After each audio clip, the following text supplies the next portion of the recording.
Let's get right back to Deb Roberts, who's with us in the studio. You've been hearing from people about their expectations. People said they wanted a stiff penalty.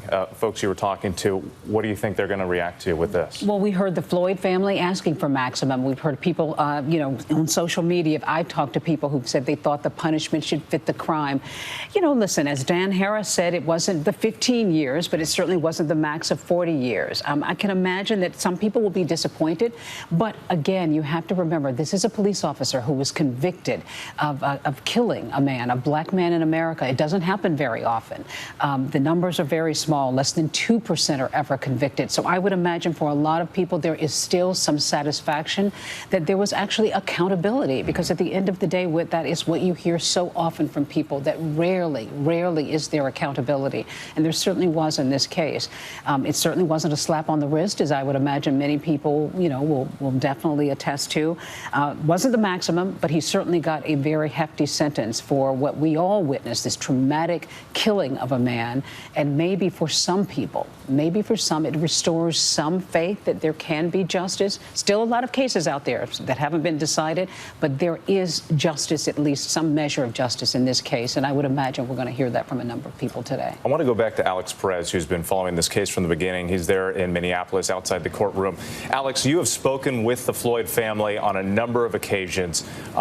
I don't know if not very much time has passed so far, but what do you make of the sentence, 22.5 years, and what you expect their reaction would be?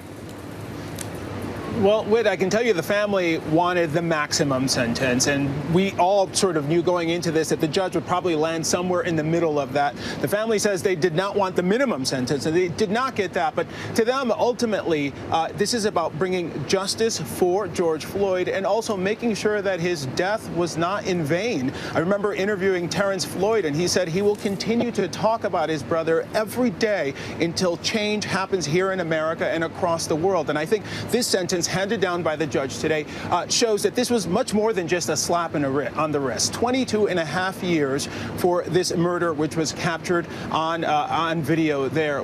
So the family, I'm sure, is receiving this with mixed emotions right now. But I can tell you, just in talking to people on the streets over the last year, they wanted to see this through from the very beginning, from the first time they saw that video up until this point, the sentencing. And many people are already now starting to talk about the trial of the other 3 officers, former officers, which will happen next year. So this is one step in a bigger step process. But in talking to people in the street with protesters who, of all backgrounds, who have come together, because you have to remember, this case, despite the sentencing today, has already changed America in many ways. People of all backgrounds have come together for a common cause, and we've seen that across the country over the last year and 1 month. And so seeing this sentence, recognizing that what this police officer did was wrong, and sentencing him to 22.5 years, this is what a lot of people have been asking for. Just this recognition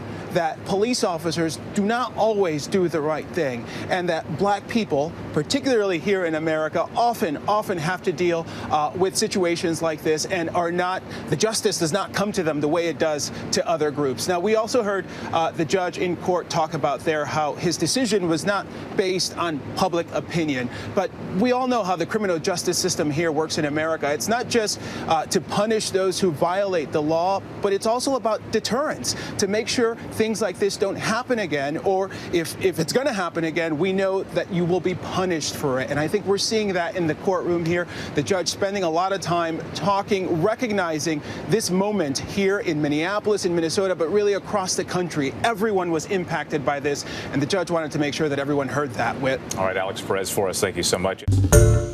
Hi, everyone. George Stephanopoulos here. Thanks for checking out the ABC News YouTube channel. If you'd like to get more videos, show highlights, and watch live event coverage, click on the right over here to subscribe to our channel. And don't forget to download the ABC News app for breaking news alerts. Thanks for watching.